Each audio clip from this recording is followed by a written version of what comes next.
In the week, the good friend of the show, Peter James, gets his 13th consecutive UK #1 bestseller.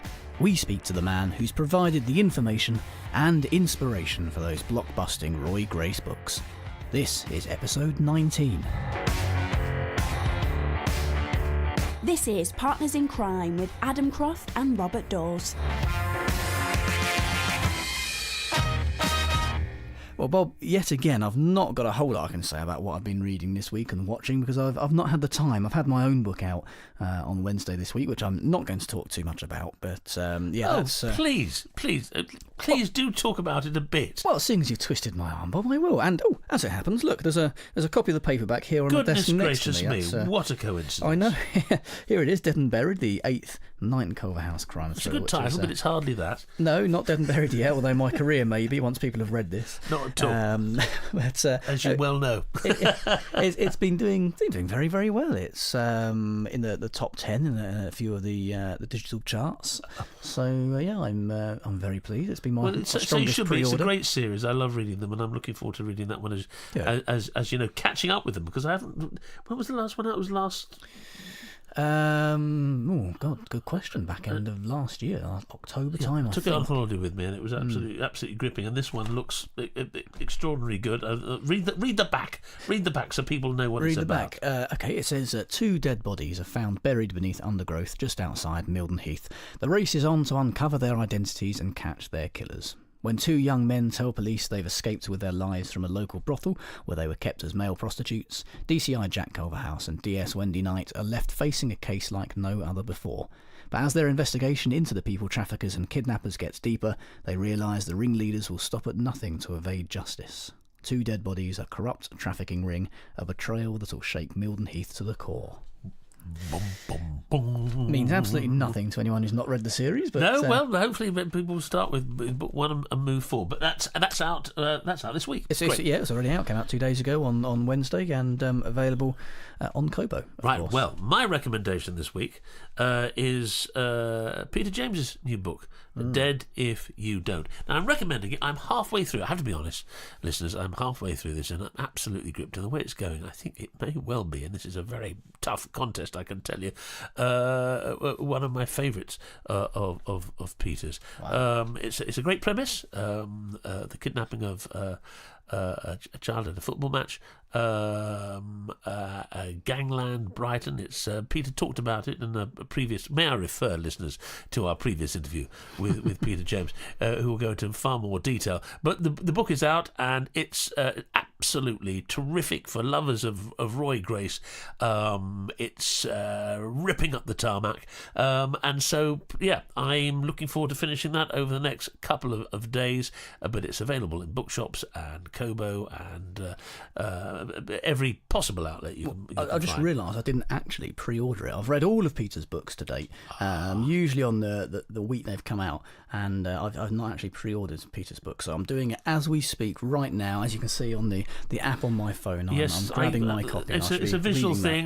He's actually just done it. I didn't want to forget. That's how keen I was. Modern technology at its finest. Well, I didn't want to forget. I didn't want to get to the end of this and still not have ordered it. So now I have, Peter. So yes. There we go. So Dead If You Don't, Roy Grace at his finest, which segues very nicely. I like how you did that. Did you? It comes to our new guest, our first guest this week, and our only guest, the wonderful Graham Bartlett, who I'll be introducing fully in a moment. He has written a book called Death Comes Knocking, which we reviewed on this show a couple of months ago. It's a great, one of the best true crime books I've ever read by Graham. Peter James, I'll read the little bit at the back. Peter James's best-selling Roy Grace series of crime novels is made all the more compelling by his in-depth research into the work of Brighton and Hove police, and he sets them in a world every bit as gritty as the real thing. Now he and Graham Bartlett, a long-serving detective and commander of Brighton for 4 years, have written a gripping account of the city's most challenging modern cases, many of which Bartlett helped solve. He did indeed, and he's written That's a cracking with book. Peter James, Absolutely a great book. brilliant You've book. just read it on holiday. I have, yes, yeah. Yeah. It's just so incredibly insightful. I love the way Isn't he it? kind of ties in, some of the crimes and the cases that he worked on as chief, Detective Chief Superintendent at Sussex Police, and how he's tied those in with some of the fictional cases in Peter James's books. It's when those lines between facts and fiction become blurred, you've got a damn good writer in your midst. Well, he is, and so Graham's going to be talking to us in a minute about his this book, and also he's his got to wait future for us books. to finish waffling first. Well, yes, well, he could He's not the he'd be star of waiting this for hours. show. I'd make yourself a cup of coffee and grab yourself a biscuit if I was you, Graham. Yes, it's a great read. He's coming on to talk about that and his future projects and his new career post being a police officer, which is very exciting and will be very useful for all of those listeners who are crime writers themselves. So, Graham coming up shortly. Do you ever stop becoming a police officer? I don't know, because I've never been obviously- one. But in my head, Obviously you do. It's not like president. You're not still called Detective Chief Superintendent after you retire, but I mean... well, you asked now. That's interesting because you are in the armed forces, of course. If you're a major, Yes, yeah. you remain Major Raffles or Captain Hastings or whatever. It's like Mr. President. It's like you keep your rank and can use it in life. I'm not sure. You whether don't that's the in case. the police, no, but I mean, in terms of kind of... I think once you come around to the way of thinking of being a police officer, I don't think mentally, inside, you ever really kind of... You must still be walking down the street with your family or walking through a supermarket and think, there's a wrong 'un. Well, yeah, I guess so. I mean, I know many ex-police officers, and I've sort of constantly talk to them and sort of try and get ideas and their experiences. Mostly in an interview room. Mostly in interview, yes. Come quietly, sir. And so I don't know. I mean, I should imagine that they do. They certainly think like a police officer. Graham's obviously dealt with that particularly well by actually continuing. Yes. As a police officer to some degree in a consulting capacity to help those of us in the fiction field make our books better and more authentic. Very much the relationship he has with Peter James. So and a very nice bloke as well, Graham. yes, he is. Well, listeners will be able to make their mind up about that themselves, and I'm sure they'll come to the same conclusion as us. He's a splendid fellow.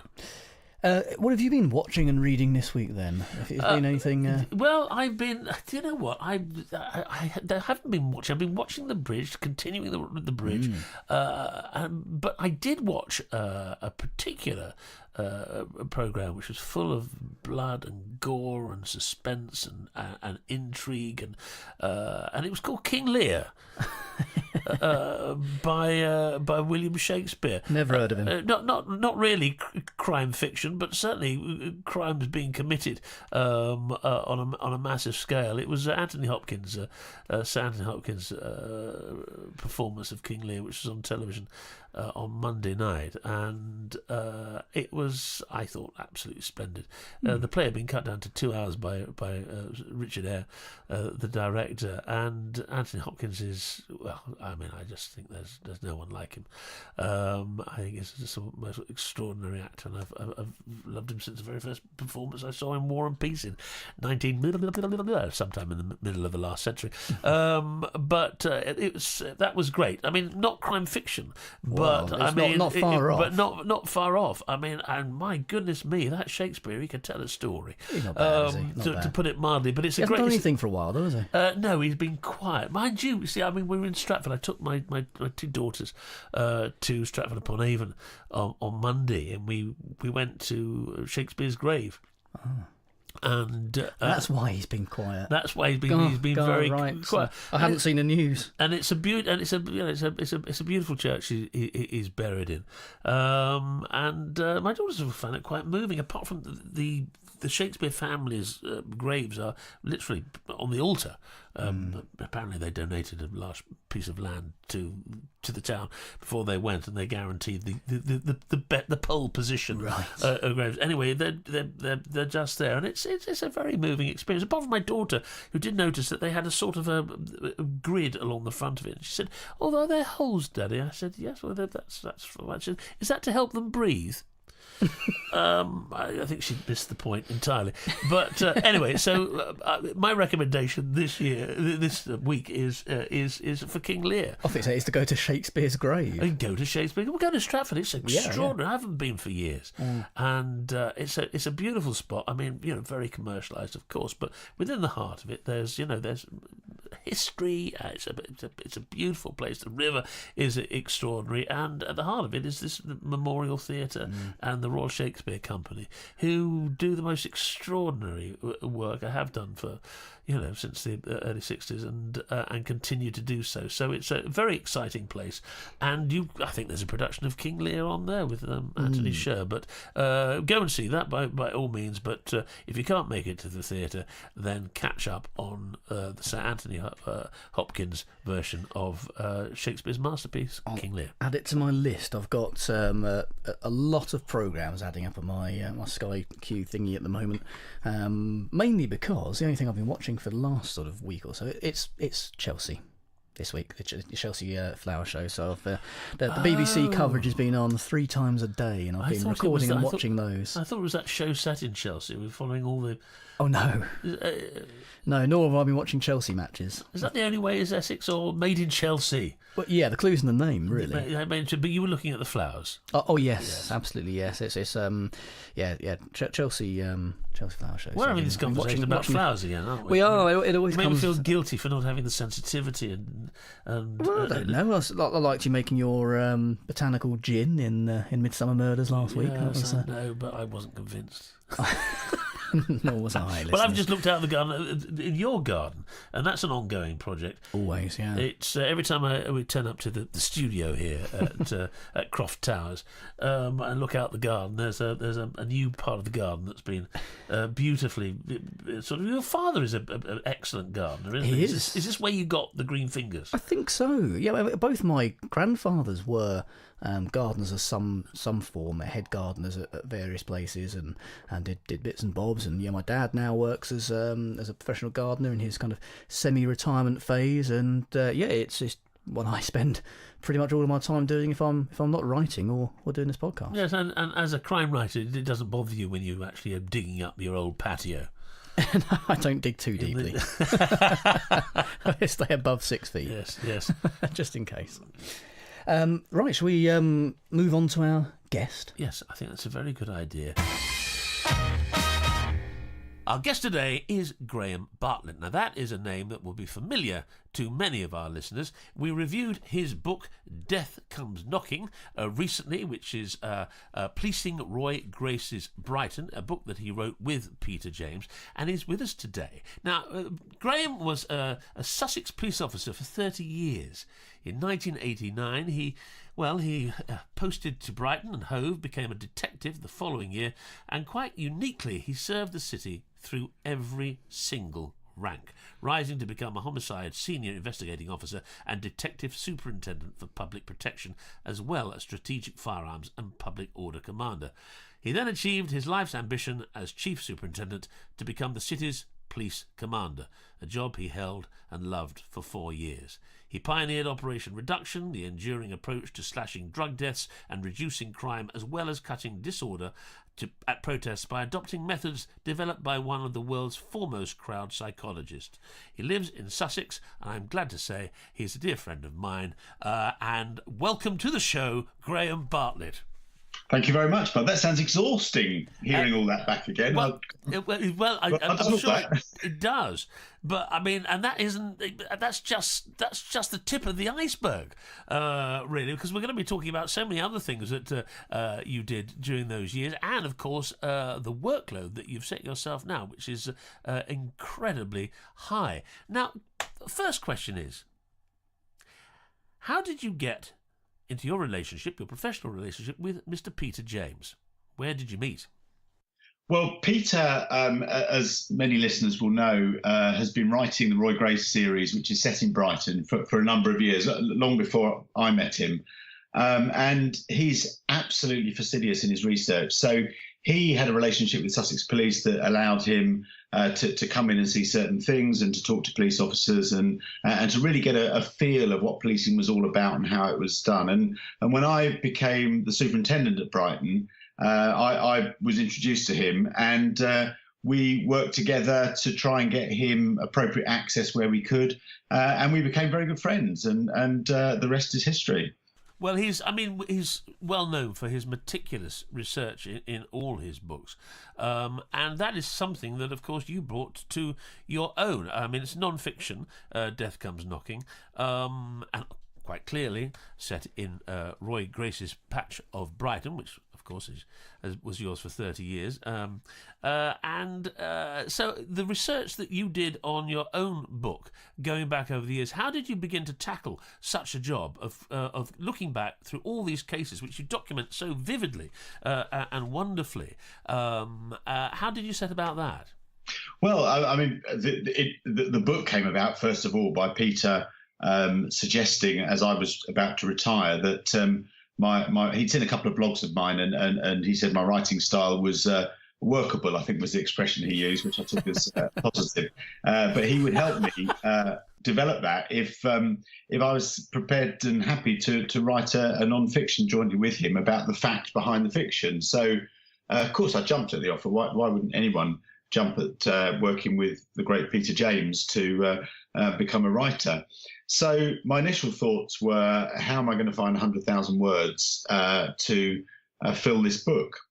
So, and fast forwarding a little bit, we then sort of found that we had to cut a load out of it because it was that there were so many. But really, I started from my own memory, and I reread all of the Peter James novels just to get a sort of pitch about what kind of jobs I wanted to include that had actually happened to me or that I was aware of. And then from that, others sort of span. So I would have a case that I particularly remembered, would think about my perspective to it, do some research, find local media, spend hours poring over microfiche film because not much was online in my early days, and then taking a huge number of ex-colleagues out for lunch and pumping their brains as well. And as a result, I think we've come up with a fairly eclectic mix of the things that can happen in a city like Brighton and Hove and then can happen to a police officer. Graham, in Death Comes Knocking, I noticed, as you say, there's quite a lot of incidents in your past career that do seem to mirror some of the cases and incidents in Peter James's Roy Grace books. Was that kind of a deliberate thing when you were writing the book? You were trying to kind of have fact mirroring fiction, or is it just a coincidence that it's that Peter's writing is so kind of realistic and that the facts and fiction, the lines are really blurred?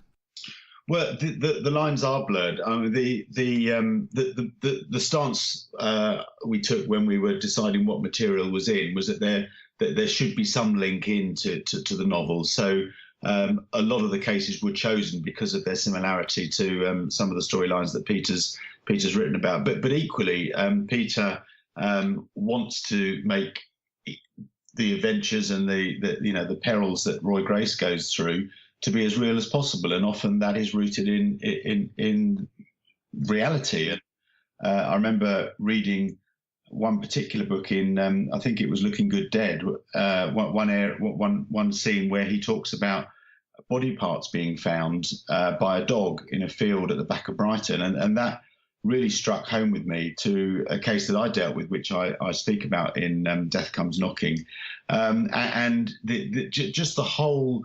The whole mood of that body find, how the effect on the dog owner, how the police responded to it, were exactly mirrored the way that we dealt with our case. And I don't think I'd spoken to Peter about that. He must have spoken to others, but he absolutely nailed it in terms of what it actually means to somebody for their dog to find a body, and then what the police have to do as a result of that. So it's that sweet spot between fact influencing fiction and fiction influencing fact as well, I suppose. Yeah, no, absolutely, yeah. It's a family business, policing. for the Bartletts. Your father was a police officer. Your uncle was a police officer. So was it a given that you yourself would join the force at an early age? It was for me. Yeah. There was no plan B, and I remember my mother was very worried because, of course, it's never a foregone conclusion you're going to get a particular job. But in my naivety and my drive, I decided I was going to be a police officer. In fact, we worked out the other day. My brother has just retired. He was a superintendent, and we worked out that was the end of 54 continuous years of policing Sussex in the family. So since Rock Around the Clock was in the charts up until April this year, we've policed Sussex. My goodness, what a record that is! a little snippet of minutiae for you there. Well, and of course, and in Brighton. Now, this is a question we've asked Peter and we've asked Ellie Griffith, who was on last month, and writes and sets her books, a series of books in 1950s. I know Ellie. She's a good friend. Yeah, of course you do. What is it about Brighton? Graham Greene, Ellie Griffiths, Peter, yourself. I mean, what makes Brighton such a vivid place to actually set crime? Is there because there's so much of it, or has been over the years? What do you think Brighton? Why Brighton is chosen by so many writers to set their crime novels? Well, first of all, I've never heard my name mentioned in the same sentence as Graham Greene, so I'm feeling very flattered. That's probably all we have in common. Brighton is a really cosmopolitan city. It's far enough out of London not to be London, but far enough to be influenced by the culture of London, the diversity of London, and of course it has its very own brand. It's primarily it's a party city, and that was something that as the police we struggled with sustaining that while also keeping law and order. There's a huge diversity of people and industry and sport and political activism in Brighton, and drugs as well. I mean, a huge amount of drugs. For years, Brighton and Hove was the drugs death capital of the UK. There was a time when it was outside of London. It was the murder capital of the UK. It's a lovely, lovely city, but also some very dreadful things happen there. And it's all within a very tight conurbation. I mean, there's only 280,000 people who live there, but about 9 million who visit every year. Yes. All within an area that you could walk in from one end to the other in a couple of hours. Gosh, well, yes, and of course, as you say, it's a beautiful and vivid setting for any novelist. But in real life, Death Comes Knocking deals with real cases that you worked on and knew about. In 30 years, the tools available to the police to investigate have improved incredibly. I mean, what single innovation do you wish you'd had on your first murder investigation as a young copper that wasn't available to you and would be today? I probably would say DNA, but yes, that actually was available on the first murder I worked on, but very, very in its very early stages. I would say the technological advances that allow the police to track mobile phone use and mobile phones being available. I mean, people ask me now, authors ask me, how can my villain get away with this? And it's so difficult now because everybody leaves a digital footprint, be that by their phone use, be that by driving their car, by using the internet, by banking, yes, by CCTV. None of that was available in the early 80s when I first joined. And crimes were solved by just good old-fashioned legwork, and it's a bit of a cliche, but detectives chatting informants up in pubs. That was how it was done. Nowadays, it's far more sophisticated, thank goodness. But it must still go on. That sort of integrity of policing, that sort of the sort of questioning. It's not old-fashioned because it continues today. The basic detective work still has to be carried out in spite of all these scientific, technical aids and communication aids. Of course, the basic policing still has to be done, doesn't it? Yes, and a lot of high-profile cases are solved by a uniform response officer coming across something that they just don't like the look of, and they inquire and they inquire and they inquire, and it's, the copper's nouse comes in, and you end up sort of unearthing. I mean, obviously a classic one. This was years and years ago, but was Peter Sutcliffe. That's a good example. Albeit it was before the technological advances we've been talking about. But Peter Sutcliffe was eventually arrested because a couple of officers found him relieving himself in the corner of a road. Went to check him. He wandered off and came back, and they found a ball-peen hammer. Now, you can't legislate for that kind of policing. That is good old-fashioned having a suspicious mind, and as I say, copper's nouse, and being able to just follow your instincts. And that's what I used to say to younger officers all the time. If something feels wrong, if somebody feels wrong, it probably is, and just keep digging away, and you'll find something. Copper's nouse. I love that. That's a wonderful phrase. Of all the many stories that you tell in Death Comes Knocking, do you have a particular favourite, if you can call it such as that, a case that particularly intrigued you? I suppose the one that intrigued me most, probably not so much intrigued me, but it hit me most, was the one involving the cot death, which I talk about. Which I mean, all the cases are intriguing, but I included that one because I really wanted people to understand the emotional sledgehammers that hit police officers from time to time. Harrowing, yes. So this was a cot death that I investigated. I was called out in the middle of the night to.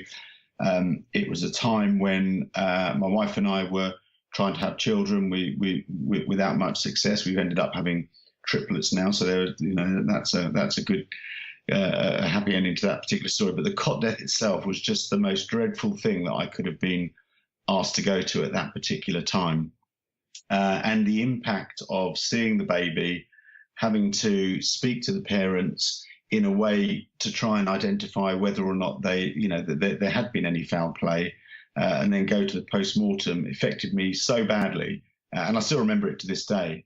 But on the outside, we had to sort of just be this kind of very sort of tough and an objective police officer. But I was dying inside, and the following day we went to a wedding, and I just turned to drink at that wedding, and just became a wreck. And thank goodness my wife was so understanding.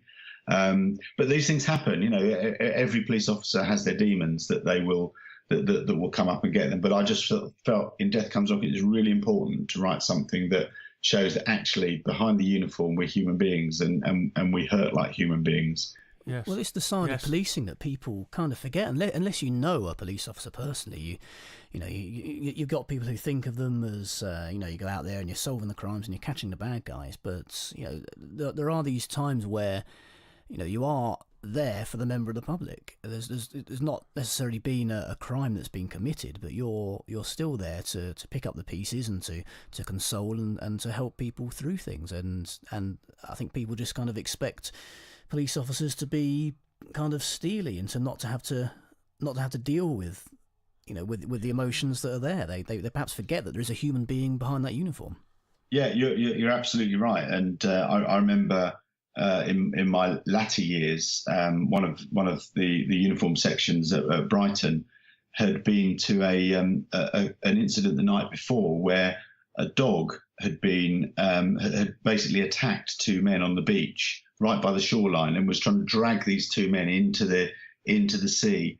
And these officers, it's awful. I mean, these officers had to go and try and get this man. He was going to be, he was being savaged and trying to get him away from the dog whilst protecting themselves. His injuries were horrific, and in the end, a dog unit came up and was able to restrain the dog, and it was taken away. But I knew that had really affected the officers. I'd been told that, so I stayed on and saw them when they came back for their night turn. And this was sort of 20 odd hours later, and they were to a man and woman, they were absolutely dumbstruck. They were just so shell shocked with what had happened, what they'd seen, the horror of what they'd seen, and they needed to go out that night and police the city again. There was nobody else to do it. No one else was going to come along and say, well, don't worry about that, you go and have the night off. They needed to do it, and I sort of went along just to really pay my sort of thanks and tributes to them. But as a team, I just watched the fabulous dynamic of them kind of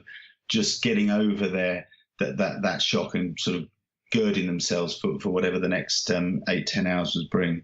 Well, I think that's something that you do in Death Comes Knocking so well, because it's not just the big serial killer or the big gang warfare and the repercussions of that. It is the day-to-day policing and many of the traumatic and horrific things that policing can actually police officers come across. I mean, it's not just post-traumatic stress; it must be an ongoing traumatic stress, and I don't think it's something that many people fully appreciate, really. And having spent 30 years seeing it on a daily basis, and I suppose many of your friends remain police officers and maybe still be in the force. It is something that I think needs to be brought to people's attention, and certainly this book does that.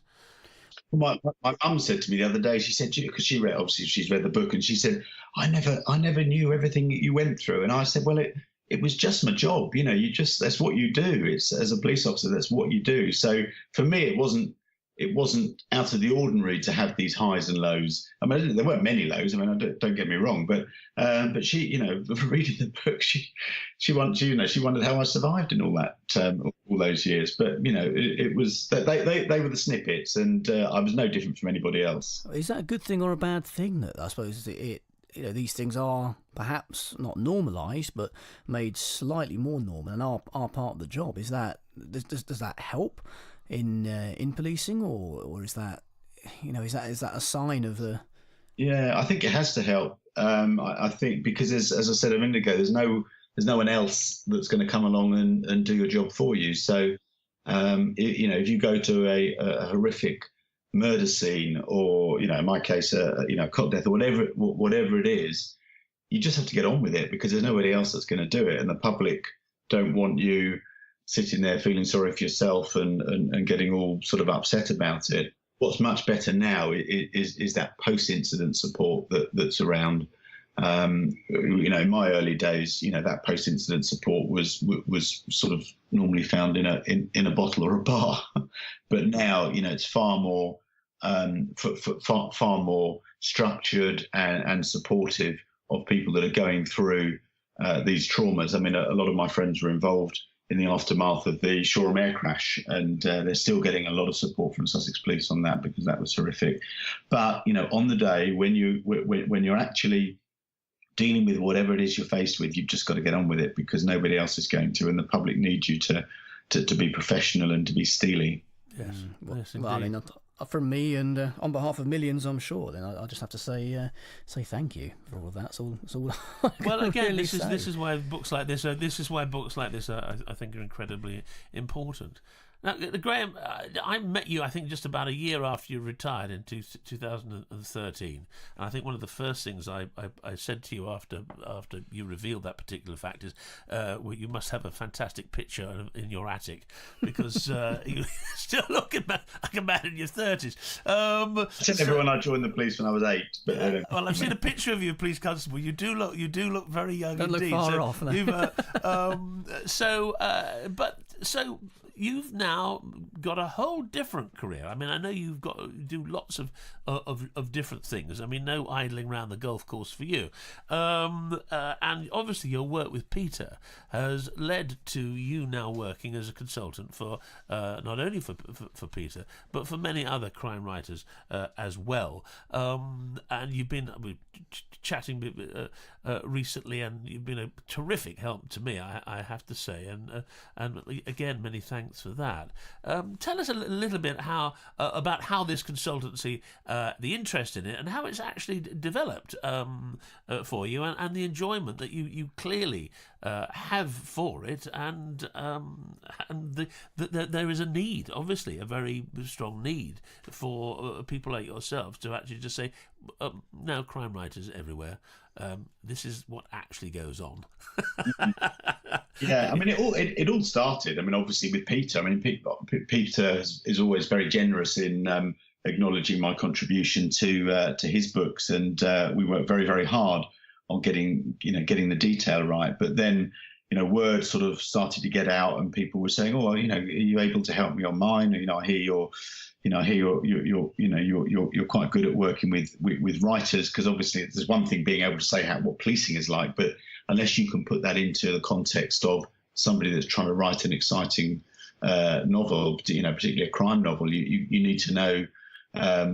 What their priorities are, which isn't, providing a nice spy book of policing. It's about providing, exciting stories with great characters in a really unputdownable book. So it kind of started, as these things do, by accident, really. People just sort of saying to me, would you give me a hand? And then I started to do some work with Erin Kelly, who is a fabulous author and a really good friend of mine as well. We started to do some masterclasses with her and Neil White and Kate Bendelow. Neil's a serving Crown prosecution solicitor, and Kate is a senior crime officer from Greater Manchester, and they're both, all four of us are published authors. So we started to develop these masterclasses. So we go around the country. We did one weekend before. It was on the Royal Wedding Day, actually, in London. We've done Brighton, Manchester. We've got one in Cambridge. We're doing the whole of Harrogate Creative Thursday this year.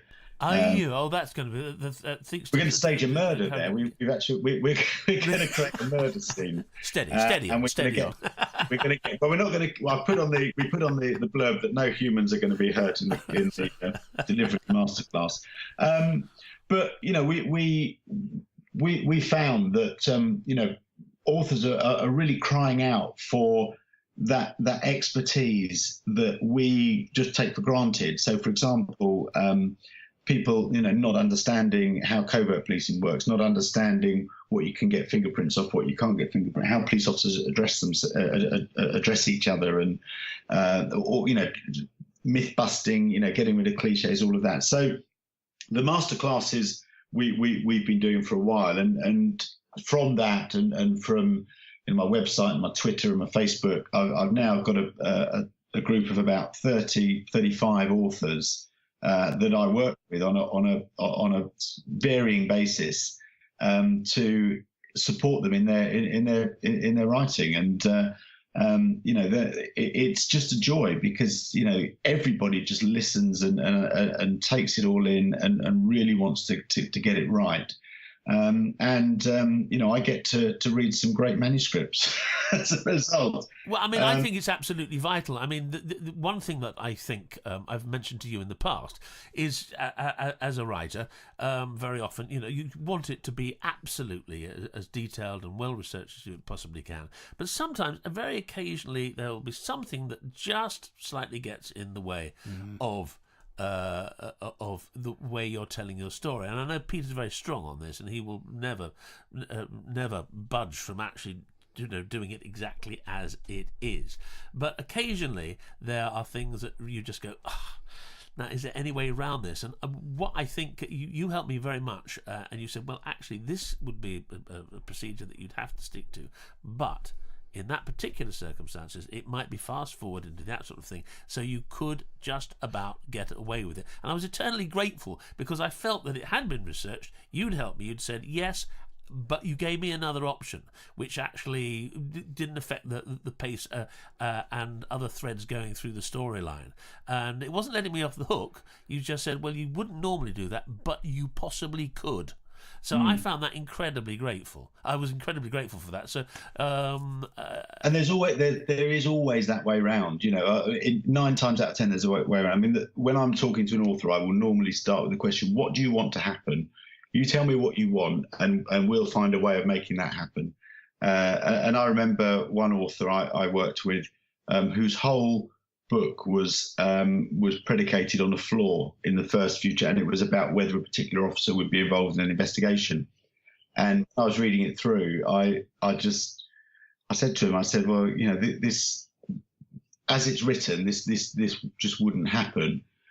But we chatted about it, and we found a way around it, and we just gave the person a slightly different role, which would then give them an access into the inquiry, and so it went on. There's normally a way around it.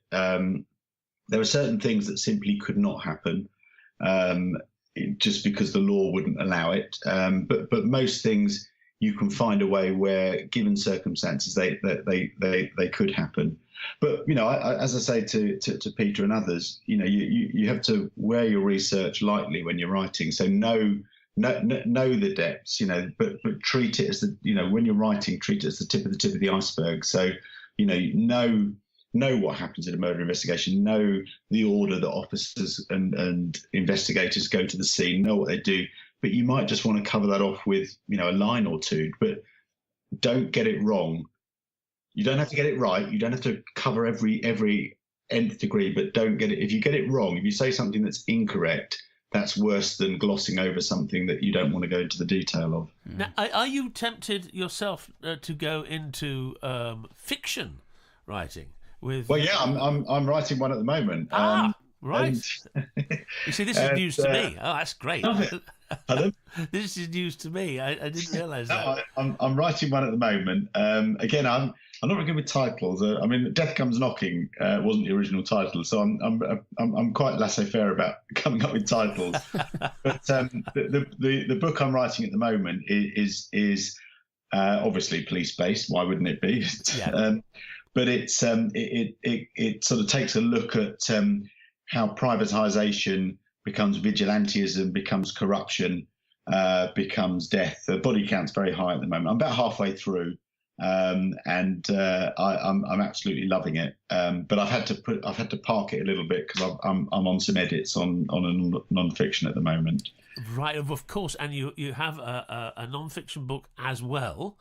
Coming up at some point, which you can't really talk about for certain reasons, but that will hopefully be out by the end of the year. Is that what? Probably next year. I mean, it sounds very grand, doesn't it? Saying, "Oh, I can't talk about it." I mean, there are legal. There's a trial pending, and I need to wait to the outcome of the trial before I can say much more about it. But again, it's a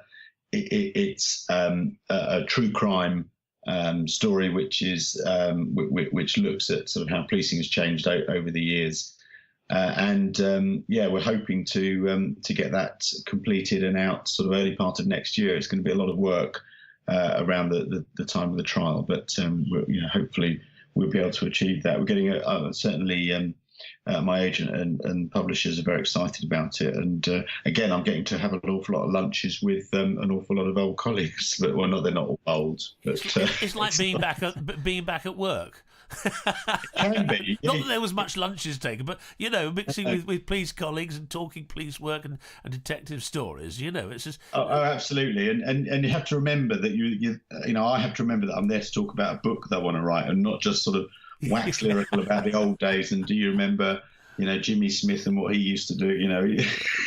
Well, yeah. Come away and forget that you've actually forgotten to do any research. Well, it's an extraordinary workload you have, and incredibly impressive. But everywhere you look, certainly on television now, there's documentary after documentary, true crime series. A lot's coming from America. There is an absolute fascination with true crimes, and that's why, as I say, Adam and I are so thrilled you've been on today to talk about Death Comes Knocking, and look forward to the mystery book, and of course as you've just mentioned, your first venture into fiction writing, which you already tempted as a high body count. I can only imagine. But I mean, there's one final question maybe, that do you find a difference in writing fiction and non-fiction? Obviously, there is a difference.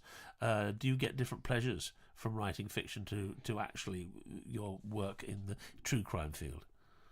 Yeah, I mean, I was surprised when I started writing the fiction, because I thought it would be easier, because obviously I could make it all up. But of course, you both know that that's not the case at all. You do make it all up, but there are certain things that you have to remember, like you have to build your own characters. They're not already there for you to just pick off the shelf. You have to just work out, how the murder's going to happen, because it hasn't already happened. So, but I think probably I get certainly as much enjoyment of writing the fiction as the non-fiction.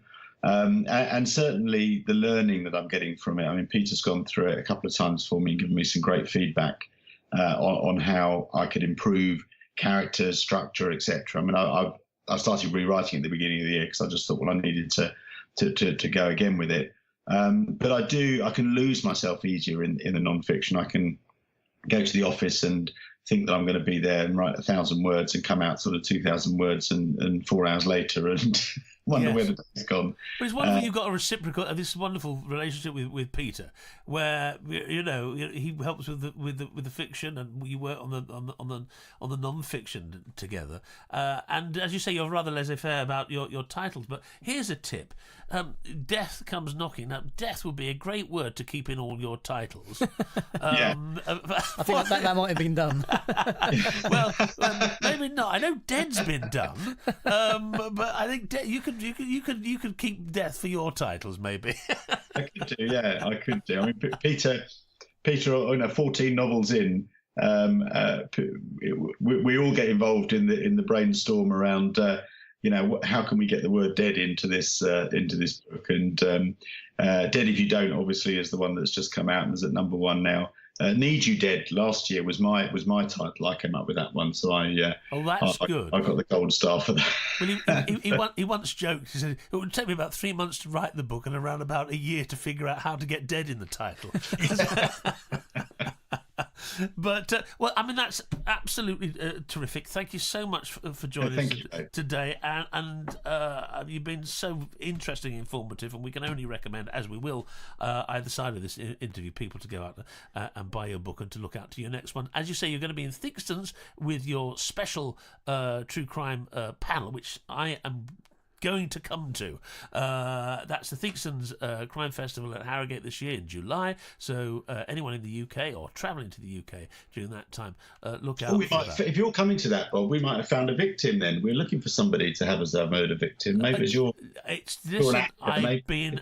just continue my acting career. I've been bumped off in so many ways over the years. I've been pushed over balconies. I've been run over. I've been stabbed in the back. I've been shot in the head. I mean, yes, it would be please, I don't even have to audition for it. You've just offered me the job of a body. He knows what he's doing, Graham. He's done Midsummer Murders twice, don't you know? Yeah, yes. I will be there. If you want me to be there, I'm going to be up there. I think on the Friday, but I'll figure out exactly what day you're on, and I will be there. I will lie down, and you won't get a peep out of me. And trust me, that's a good thing. Well, that was a nice, refreshing twist, Bob, to go kind of true crime for a little while there. Well, yes, I mean, we've had emails from people who've said they love the poisoning special we've done, and there is obviously, as we mentioned to Graham just now, a sort of a great interest in true crime. Yeah. And on television, everywhere you look, there's another documentary from the true crime podcasts are enormous. Are they really? Absolutely not. We don't want to become another true crime podcast because we won't have an angle. But yeah, definitely some getting the true crime little flicks every now and again. Not flicks, that's not the word I'm looking for, but little bits of true crime every now and again, sprinkled throughout the episodes. Seems to work very well. Well, and as Graham said, he's very helpful, but he's got this new innovation, hasn't he? Which to help people on Twitter. Yes, well, if you go onto Twitter, #Bartlett's blooper. Or Bartlett's bloopers. He's posting them daily at the moment. Not quite sure how long he'll keep that up for, but for example, these are bloopers that crime fiction writers tend to make. Yes. And having looked through these, I've realised I think I've done most of them myself. You've ticked every box. Except for this one. So today's Bartlett's blooper, he said a few days ago, is DS equals Detective Sergeant, never Detective Superintendent. They object to being demoted 3 ranks, which is... and from the next day, senior investigating officers, DCIs and detective superintendents do not go round kicking doors in to arrest suspects. They'd love to, but that joy is reserved for DCs and DSs. Right. I'm making notes on this. Yes, and one here that I've definitely broken. It hinders rather than helps you to become a senior detective if you're a hard-drinking, womanising, corner-cutting maverick. That would get you the sack rather than promotion. Ah, yes. Well, that's true. I certainly I don't have any of those characteristics in my characters, and I'm sure you don't in yours, do you? Yes. And I noticed one here from a couple of days ago. Covert tactics are called that for a reason. Your murder detectives would never go undercover nor handle informants. They are specialist roles, and the tactics are not shared outside those who need to know. So every day there's a gem a blooper that can help those who write and will be of interest to crime fiction readers as well. So every day there's a tweet that makes me realise I've been doing it horrendously wrong for the last 8 years. Well, I suppose there's a little bit of artistic licence involved. A lot, on my case, yeah. In whatever. Well, that's good. But the man to go to is clearly Graham Bartlett. If you want absolute authenticity and any help in your musings and in your fiction. But he was a great guest, and this is our 19th podcast. Yes, feeling every second. Yeah, goodness me. Well, I am this week because it's half term. I'm absolutely exhausted, but the roads are nice and clear. The roads are clear. What happened? Everyone's on holiday. Yeah. I mean, that's extraordinary. You can go out to the shop at 8 o'clock in the morning, which is, for me, having a 1-year-old son is halfway through the day practically after I've been woken at 4. Yeah. So it's nice. It's lovely getting a clear road. Everyone's sort of there's no school run, you see, and you just realise. And a lot of the parents are off work as well, so the rush hour is quieter. That's true because they're off looking after the little kiddie winkles. Yes, more time to sit and muse and write one's books. Yes, and talking of books, we did get a little mention of Kobo in earlier, but what I should have said, and what I'm going to say now, and we'll count this as 2 mentions, thank you, is that if you want to get hold of Graham Bartlett's book, Death Comes Knocking, Policing Roy Grace's Brighton, we both heartily recommend it. It's available on Kobo. Now, you don't need a specialist Kobo reader, although there is a very good new one that's just come out that we'll be talking about soon on another episode. You can download the free Kobo app onto your smartphone or your tablet or whatever you're listening to this podcast on. Just go to kobo.com, find Death Comes Knocking or any other crime fiction book of your choice, and if you enter the promo code CRIME at the checkout, CRIME, then the very kind folks at Kobo will give you 90% off of your first purchase. At this point, I usually whistle. Go on then. Thank you. We'll cut that all together to sound nice and natural. The one thing is, we know we're on the 19th episkind. Sorry? Because you used to have to read all that. Oh, yeah. You now know it by heart. Oh, yeah. Well, the first 6 or 7 episodes, I had a kind of 5-page document. I'll knock up an episode plan beforehand, and that's gone completely out the window now. Really very impressive. We just sit down and wing it now. I mean, I thought I was the one who could learn lines, but that's pretty good. Should we see if I can remember the contact details as well? Don't push it. I'll have a go. Okay. I'll have a go. If you want to email us, it's hello@partnersincrime.online. Our website is partnersincrime.online. Don't stop me now, I'm on a roll. Twitter @CrimeFicPodcast, and Facebook is facebook.com/partnersincrime podcast. There you go, have some of that. Partners in Crime was presented by Adam Croft and Robert Dawes and produced by Adam Croft. The theme tune was by the Caesareans. The Partners in Crime logo and imagery were designed by Stuart Beisch. Partners in Crime is sponsored by Kobo, your favourite local bookshop, perfected.